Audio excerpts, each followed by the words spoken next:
Your children, anytime they come to church, please release them for the teachers to train them. And don't ask them about their teacher. Which among them is always complain that you are too stubborn? Show me which among them. Those are the mistakes we made. You don't ask a child when a child is doing the wrong thing. Don't ask a child who blame you, who punish you. That is why I saw it on Facebook. A teacher tried in Ekiti State. The lady is a student. She put ice. What do you call it? Ice lace or whatever. Whatever. He put here another color. Then the principal stopped and said, you can't dress like this and come to school like this. Before we know it, she went back and reported to the father. The father is a policeman. And 3 of them came to that school, beating the principal. Then the teachers camera the few of them. Then they sent it to the governor. They sent it to post on Facebook. Then the governor saw it and said, "Now, wow!" And they sent for the CP of that state, Commissioner of the Police, and that one said they must investigate the case. Do you know what? When a child that is not reached to that level of wearing some things, when she wear it's your duty as a mother to condemn her and to condemn him. Let me tell you something about me. When I was in SS class one day, I got a chain. Somebody gave me a chain. It dashed me. Then I put it on my neck. So I went to school with it. Then my way back home in the evening, then my firstborn, my brother and my mother saw it and said, Ogbeni Wambi, what is this on your neck? What class are you are using this instead of reading your book every time? Is it the way to live your life? And the place was a marketplace. My mother instructed my brother to slap me. My brother slapped me, tear the chain, throw it away, and he said, if you use this again, this house will not call both of us. And that's why I stopped. I throw the thing away immediately. I throw it away. I never used it again. And since then, I don't use chain because of that. Do you know why? Things you are putting your children to use, are they ripe enough to use it? What you are giving them to use, are they mature enough to use it? What you ask them to watch on TV, are they mature enough to watch it, to what they are watching? Look at the Facebook today. A child of 15, 17 abusing elderly people on Facebook. Confidently, they nobody to tell them this is wrong. They make comment on people who can be like their father, their mother, and the parents don't stop them. Those are the mistakes we made now.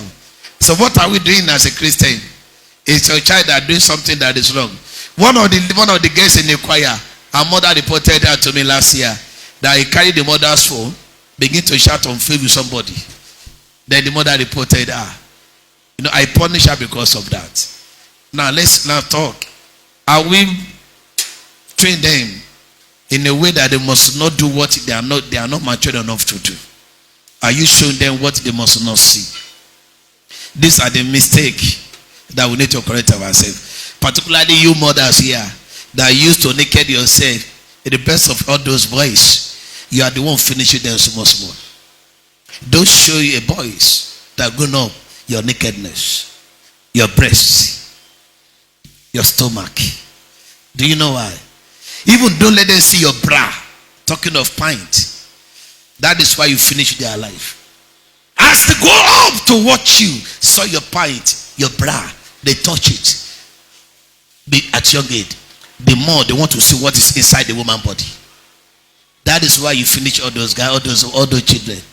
And you are asking for, you are telling God, your father's battle will not finish you. Who is the father's battle now? Who is doing that? You are the one. The one you show him is worse than Ogule Baba. I want you people. Do you know a woman told her son, I saw her son at the age of 9-8, looking at the bonbon of a woman, the peninsula of a woman. Then I saw the boy first time. I noticed that. I called the mother. This your son is doing something. I said, Daddy, he knows nothing. I said, this one knows something. Second time again, one day woman brought the boy, the pastor, please help me wonder, help me talk to this boy. He always do like this. Watch. Then I called the mother. What are you showing this guy? This your boy is at home. Nothing new, but we used to bathe together. So after 5 years, anytime she want to bathe, she carry the boy inside the same bedroom. So when they are bathing, the boy be looking at everything about the mother. And she grew up 7 years, 8 years to 9 years. Then the boy blew off. Now let me tell you, you women, you have scattered the family. You are the one causing you are the one creating a fire for your children, because you show those boys you're naked. When you are cooking, when your husband said this thing is coming down, leave me alone. What is coming down? I did that from this thing. That is why you finish them. And the same way the father too. A father don't allow your children growing up to watch your bossa until they mature. When they never mature, if they watch your bossa, they watch everything about you. You are causing problem. Those are the mistakes we made now. And look at you can't handle it. See on Facebook, they have watched different things on Facebook that even you mother father could not watch. As you see me, I'm illiterate too. When you go to phone, I don't know how to pay phone too much. Only thing I know on phone, call, die, read, message. Then when I want to do anything, I'll always call them. Come and help me do something. Do you know why? I don't have interest to go deep in that, because that's not my business. I'm not part. I don't use it. It's not something that I like too much. But your children are operating the phone at 7, 8, 9, watching different things that are negative to their life. You will be the one to suffer. That's the meaning of the message today.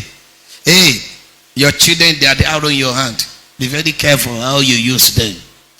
Please, all these men, talk to your wife. If your wife is showing your children, they are showing all those beds, their nakedness. Please, drag out to your room 1 hour. That if you do this again, this I will not call the both of you. Then she will stop the nonsense. Because women, they don't take it serious. They don't count it as something important. You invite the boy to our room. Money go wale, go cover.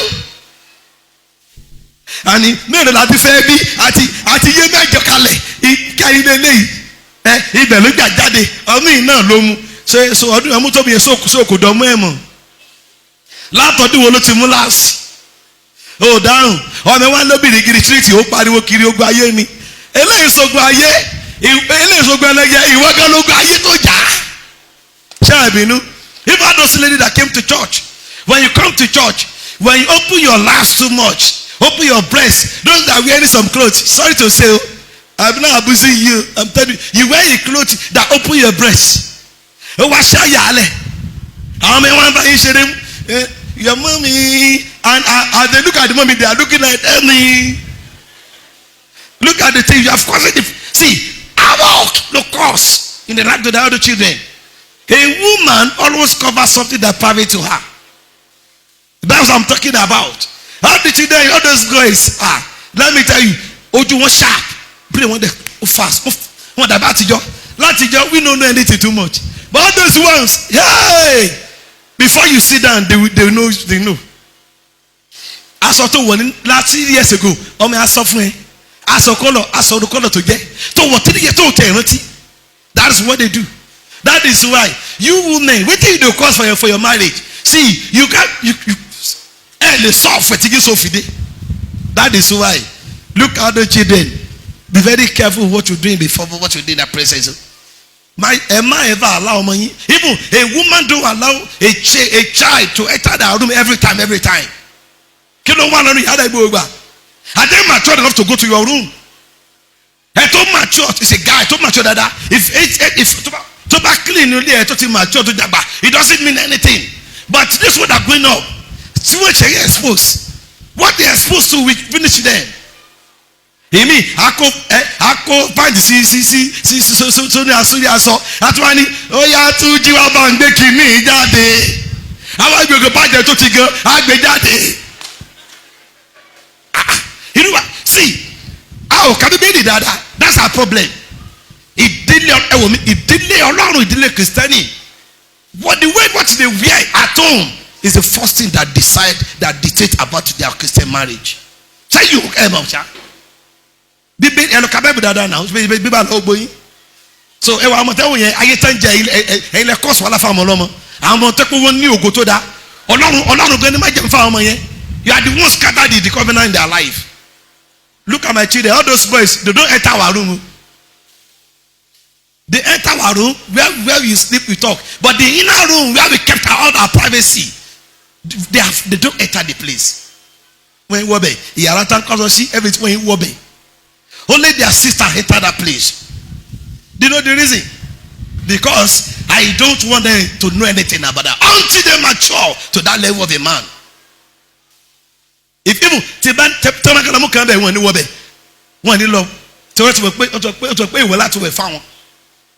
I said the normal room where that's a normal room.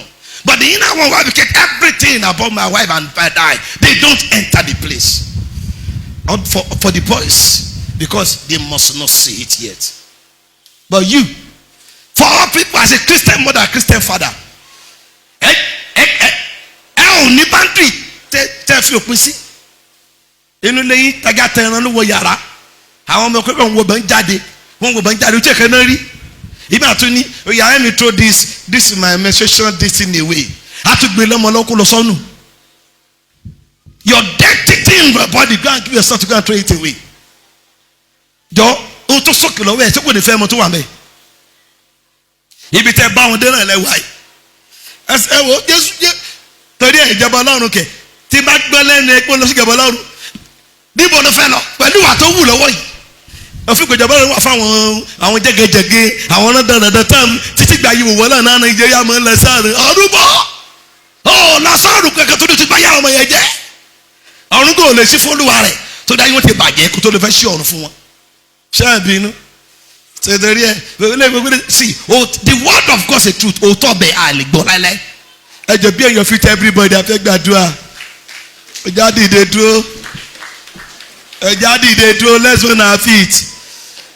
Ṣé bínú so onídìgbà ń bínú ẹjẹ torí Ọlọ́run ẹ fi àjọ̀dún ọdún yìí fi àpèjúwe ẹwà ọmọ yẹn look at the talent in them look at what they do ẹwà ọmọ yẹn if they start to check they can perform like this some of you without it in the first place ẹwọ ó jẹ́ ìpèníjà fún wa àtẹ̀mí pastor àti ẹ̀yin tá a jẹ́ mọ̀jọ́ pé àwọn ọmọ yìí ẹja tọ́ wọn dáadáa they perform well they did what we never thought. Who tá àròtì náà ṣe lónìí ẹ wo wọ́n ní sars memory yẹn ni wọ́n ṣe dáhùn ọjọ́ Friday gbogbo nǹkan wọn look at it look how the teacher dey sweat every time that she dey ask mommy here but me your Tuesday pàdé by Tuesday teacher ma níwọ̀lẹ́ wọn máa ṣe wàhálà àwọn ọmọ yẹn lórí wà ọmọ tó o bí wo tó ṣe lójú yín ẹ wá wo ọmọ tó kéwì at that age tó bá wá rí nakedness àtàwọn nǹkan o mọ̀ kó wàhálà ni ẹ bá báyé àwọn ọmọ yẹn jẹ tó ẹ bẹ̀rù Ọlọ́run torí ọ̀la àwọn ọmọ yín náà. What's a ballon here? If you monitor them like that, tell them balabe or now my dagon. And you get to be Messiah. So why you go afraid by you when you buy? I want like born to the marriage or being number one. Come to your cup to a cup come you one down when you see. And you chew your cast down the party. What about doing doing by if I will be in here? I'm a pay in the young. I almost trust young to Babangolo. Children trust their mother than the father. I'm telling you the truth. Because they know the mother has a feeling for them every time. One must finish them before your eyes. Hey, kiss that Asha. I'm a Korean. Nimbo to a train one day. Even Taban will come to the TV. Toba Janikati. They stop it. You cough this time and get out. I'm a sergeant. If I'm not there, oh my God. Hey, if mommy daddy catch you, me I don't even for can I stop where? Say you kiss dada. Kiss. Take on Facebook thank you for the one be this phone is not for you to watch like this. This is for no fee. Call. This thing. If you go near this way, see along more. My phone low will need no more to wafidagba. To ba shebe for like keji. And I get I sit right so you focus it ma wo. That myself appreciate. I collect his phone. Ask mommy. Kito ja call the phone gidi until when he entered the final a second year in seminary school.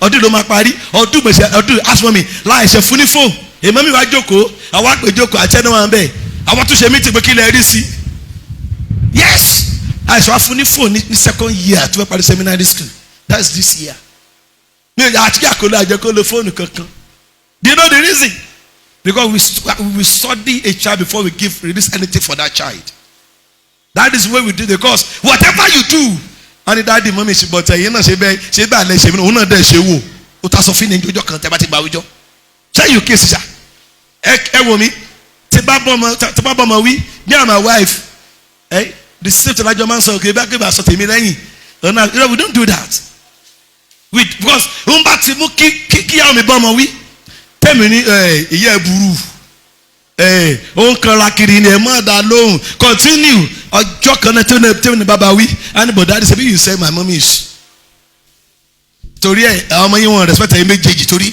ẹ ti yẹ̀yẹ́ ara yín lójú wọn tí a bá sọ̀rọ̀ wà ní gbẹ́ni sáà ìwọ náà burú jù yẹn lágbà yẹn ọkọ náà ní sí jága yín àmọ́ rádaràdà ìgbéyàwó kírísítẹ́nì ẹ̀ṣọ́ aláòdè báyìí ẹ wà ọmọ yẹn ohun tó ṣe lónìí tí n bá rí ẹni parent tí yóò sọ́pọ̀tà ọmọ yẹn fún ọkọ ọlọ́run tó ń ṣe tó o bá ń ṣe jẹ́ mọ́ lọ́tọ́ ti bomi kò sẹ́ tó bẹ́ẹ̀ ọjọ́ iwájú wo ló máa sọkún ẹ̀ look how those here I told them this man sọfọ dada this in the choir is not for jagajaga ask all of them torí ohun tó bá ṣẹlẹ̀ sí wọn lọ́la wọ́n ní ṣe ọdún wọn choir o ẹ kíyèsí dára yẹn mọ́ ọlọ́run ẹ já tó ìdílé dáadáa ẹ fi ọmọ yín bẹ́ẹ̀ lọ́n ṣe fẹ́ èmi adé church amọ̀ mẹ́sàbẹ́ ọmọ ẹ ò lè bá wọn children class perform àánú rẹ ṣe mí ó mú ọmọ sábẹ́ ọmọ ẹ jángẹ́lì láàrin ènìyàn ọmọ ẹ ọba ni wọn gbọ́dọ̀ fọwọ́ kan gbọ́dọ̀ train yẹn àná yóò ṣe mí ẹ mú ọmọ sábẹ́ èmi báyìí tẹ́tà bá ní ọmọ mi ò lákìtì yẹn kò lágbájá so àwọn ọmọ tó kù wọn lákìtì yẹn ẹ lè sọ̀rọ̀ ẹ mú ọmọ sábẹ́ ìwọ́de kọ́ kó máa bímọ láyé wọn àwọn tó kù ò bímọ rí ọmọ tiẹ̀ kò sínú ọmọ ó jábọ́ látọ̀run ni wọ́n bí nínú oyún ẹ wù mí sí ìpàǹpadà ló ń pàjá ó ríra rẹ kó yẹra rẹ wò sá ó kàn ń pariwo kiri ó ń bínú máa fi chọ́ọ̀chì wọn lẹ̀ lọ́bọ̀ míì wọ́ kọ́lẹ̀ lónìí gbogbo òbí tó kọ òótọ́ lẹ́nu bá sọ torí ọmọ ẹ̀ alẹ́ náà sọ kó kì í ṣe àárọ̀ tẹ̀rọ ọmọ yẹn máa padà bá ẹlẹ́kùn lájọ alẹ́ rẹ̀ àní rẹ̀ ò ṣe mí ẹ̀ mọ́ ọmọ sábẹ̀ máa mọ́ ọmọ ẹ̀mí yà sit down with me so àwọn tó ń kọ́ ẹ̀kọ́ yẹn wọ́n ń sọ mọ́ let me tell you wọ́n ń sọ mọ́ ọmọ gọ́vùnà gan ó lọ sí drain wọ́n kọ́ wọ́n filẹ̀ tí ẹnìkan ló dá yàtọ̀ láàrin wọn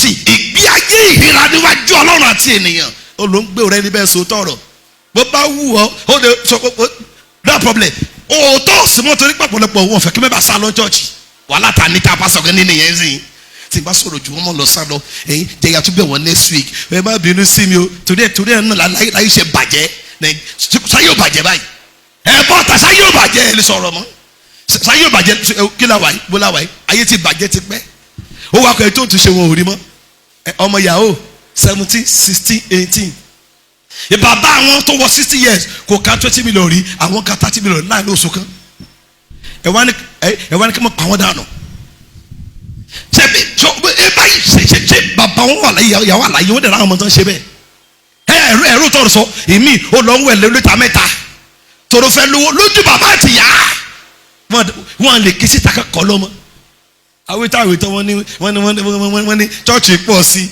kí lè ṣe chọ́ọ̀chì lè pọ̀ sí dọ́mà bọ̀ èyí tẹ́ lọ́bẹ̀ ṣe gbóòtọ́ lẹ́nu àwọn pásítọ̀ lè dẹ̀ mú kiri Facebook àwọn pásítọ̀ yẹn ra jẹ́ẹ̀tì méjì mẹ́ta jẹ́ bẹ́ẹ̀ni béèrè kan ìgbà tí yà ń jẹ pásítọ̀ sí wọn mọ̀ rí ìgbà náà èló ló fún ìyàwó àtọmọ ẹ̀ nígbà tí yà ń jẹ sì wẹ́n gbà tó gámà ronú dáadáa ṣé àwọn tó ṣe pásítọ̀ tó ra jẹ́ẹ̀tì méjì ẹ̀ ṣe lọ bú wọn ní yàrá wọn ẹ̀ ṣe lọ kọ̀ndẹ́ẹ̀mù wọn ẹ̀rí yẹn lè kọ̀ndẹ́ẹ̀mù yẹn náà ẹ̀wọ̀ sọ̀rọ̀ lórí yẹn sọ̀rọ̀ àwọn ènìyàn mo kíyèsí dáadáa ohun tá a fẹ́ ni pé kí ìránṣẹ́ Ọlọ́run káyẹ̀ mọ́ nítumọ̀ kí a máa dáwọ́ oúnjẹ fún èyí tó yẹ bá nítumọ̀ abẹ́sẹ̀ ní kọ̀ndẹ́ẹ̀mù ẹ̀ yóò ra mọ́tò kan sálọ̀ náà ló sí irọ́ èṣù ló wọ́n sìn ìgbà tí ò ní mọ́tò wọ̀ tó fẹ́ rí kiri ẹ̀ wo ṣe gbé mọ́tò fún nínú iṣẹ́ ìránṣẹ́. Do you know how many times my wife cried before?